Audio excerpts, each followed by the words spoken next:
Kali ini aku bakal bahas salah satu handphone yang menurutku bagus tapi jarang banget dibicarain sama orang-orang. Ini adalah Huawei P40, flagship versi hemat dari Huawei yang di-launching tahun 2020 kemarin. Kenapa handphone ini gak banyak yang bicarain? Tentu karena handphone ini gak pakai Google Mobile Service ya, alias gak ada Google-nya. Secara teoretis sih gitu ya. Cuman kalau prakteknya masih ada beberapa alternatif buat ngakalin handphone ini biar bisa pakai Google Service. Nanti aku bakal jelasin. Tapi yang pertama aku bakal bahas dulu sekilas dari desain dan spesifikasinya. Pertama kali aku lihat handphone ini tuh kesannya wow, ini back covernya premium banget. Serius. Coba deh lihat, glowingnya tuh enak banget buat dilihat, gak norak sama sekali. Pas dipegang juga gak terlalu licin dan gak ninggalin bekas sidik jari. Bahannya tuh apa ya, kayak kaca tapi doff dan berasa kokoh banget. Gak kayak handphone backdoor kaca yang pernah aku pegang sebelumnya. Ini berasa jauh lebih strong gitu. Kalau dari segi build quality mah Huawei P40 ini aku yakin bisa banget diadu sama iPhone 11 Pro. Mantap banget lah ini build quality-nya. Frame-nya juga udah aluminium. Dan ini nih, Leica Vario Sumilux. Keren banget. BAM kameranya juga gak terlihat annoying sih, masih selaras lah ini sama desain bodinya. Kalau dari spesifikasi, handphone ini dibekali sama chipset buatan Huawei Kirin 990 yang sudah support 5G. RAM-nya 8GB, storage-nya 128GB. Bisa di-extend pakai nano card, memori tambahan buatannya Huawei. Kirin 990 ini performanya kurang lebih setara sama Snapdragon 855. Dari segi performa ini kelas flagship banget lah. Selama kurang lebih 3 bulan jadi daily driver utamaku, aku gak pernah nemuin ada lemot-lemot dari handphone ini. Yang agak mengejutkan justru tuh di performa baterainya ya. Ini baterainya termasuk awet banget.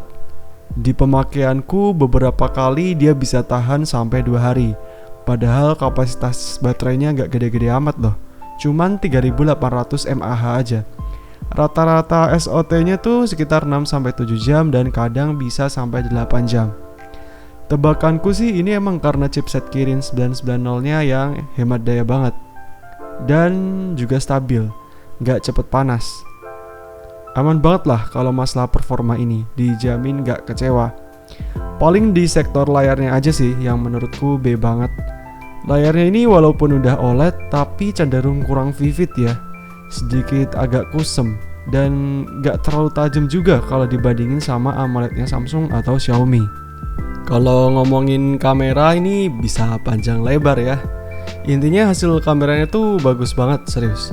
Diadu sama iPhone 12 menurutku ini masih bisa lah nyaingin. Kenapa bisa? Oke, dari kamera utamanya dulu deh. Pertama dari ukuran sensornya. Kamera utama handphone ini tuh ukuran sensornya 1/1,28 inch. Ini sama persis kayak P40 versi Pro. Waktu handphone ini launching, Huawei P40 series ini sempat memegang predikat handphone dengan sensor kamera terbesar saat itu. Bahkan sampai sekarang pun yang bisa nyaingin baru Sharp Aquos R6 sama Mi 11 Ultra yang harganya berkali-kali lipat dibanding handphone ini. FYI, handphone ini ku beli bekas seharga 5,9 juta dan kalau barunya ada yang jual sekitar 7 jutaan. Oke, balik lagi kameranya. Galaxy S21 Ultra aja ukuran sensor kameranya tuh kalah loh sama handphone mungil ini. Emang apa sih pengaruh sensor besar ke hasil gambarnya itu? Oke, pertama sensor besar itu membuat gambar kita jadi super bokeh. Super duper bokeh. Bokehnya tuh berasa banget sekilas gak kayak hasil dari kamera handphone. Review iPhone XR ku kemarin itu 100% direkam pakai P40 ini. Mantap banget gak sih? Agak insane sih ini. Kamera handphone bokehnya tuh bisa serenyah ini. Yang kedua, karena ukuran sensornya lebih besar, jadi dia punya kemampuan lebih baik dalam low light. Ini contoh perbandingannya foto low light antara Galaxy Note 10 sama Huawei P40. Kalau di zoom 100%, kelihatan banget P40 itu detailnya jauh lebih unggul. Nah, cuman ada tapinya nih.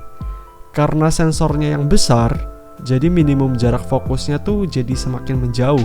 Maksudnya apa? Kalau kalian foto makro, kamera utama ini cenderung cuman fokus di titik tengahnya aja. Sedangkan pinggir-pinggirnya kelihatan agak buram. Kalau mau semuanya fokus, kamu harus mundurin objek yang kamu foto sedikit lebih ke belakang. Nah, kalau kamu pakai aplikasi bawaan, dia bakal otomatis switch ke lensa wide kalau jarak objeknya terlalu dekat. Untuk hasil fotonya sendiri kalian bisa lihat di beberapa sampel yang aku ambil ini.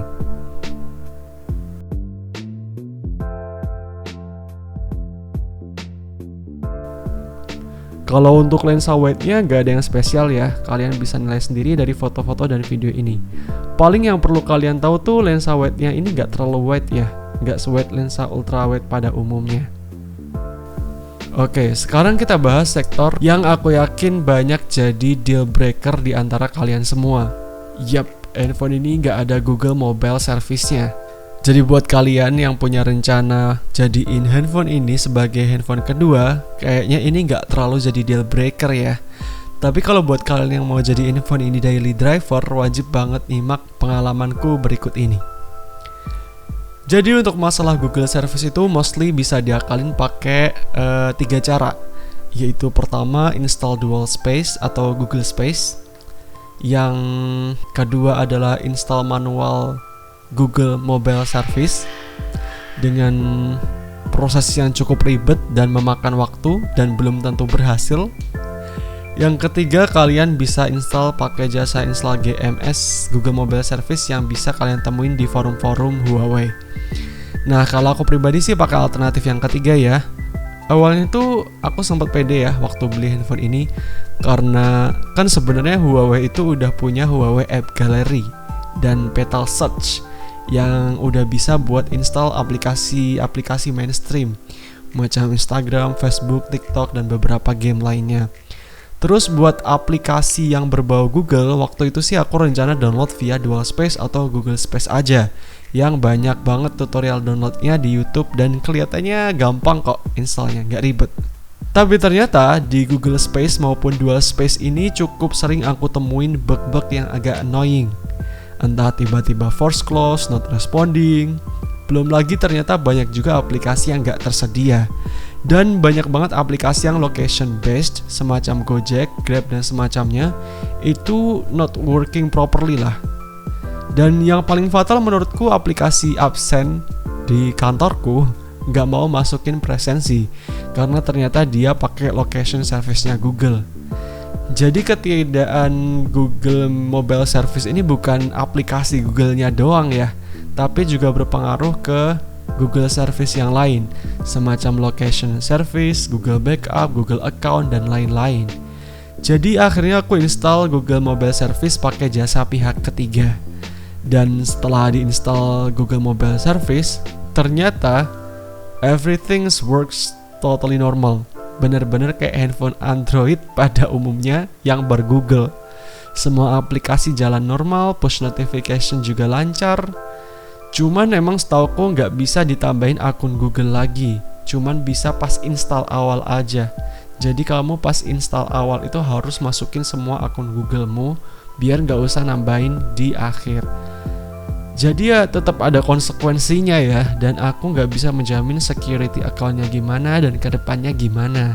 Soalnya sebenarnya bisa aja sih dari pihak Huawei-nya ngeblok install Google Mobile Service ini via update software.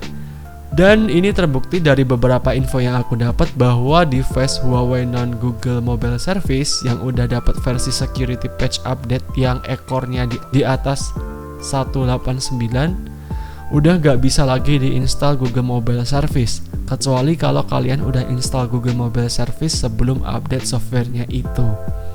Kesimpulannya, handphone ini cocok banget buat secondary device kalian, gak bakal kecewa lah.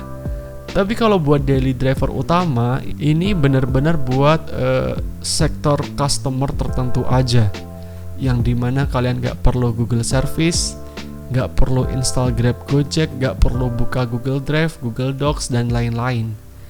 Tapi bukan berarti handphone ini gak bisa dipakai ya. Seminggu pertama aku pakai handphone ini full non Google Mobile Service dan masih bisa bertahan.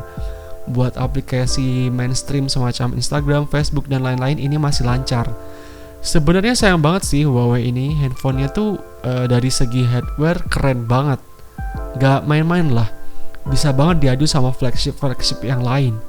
Cuman ya itu, dari segi software perlu dipikirin matang-matang buat meminang handphone ini, karena gak ada Google-nya.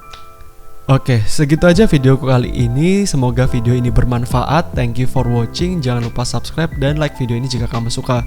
Dan tulis pendapatmu di kolom komentar di bawah. Sampai jumpa di video selanjutnya.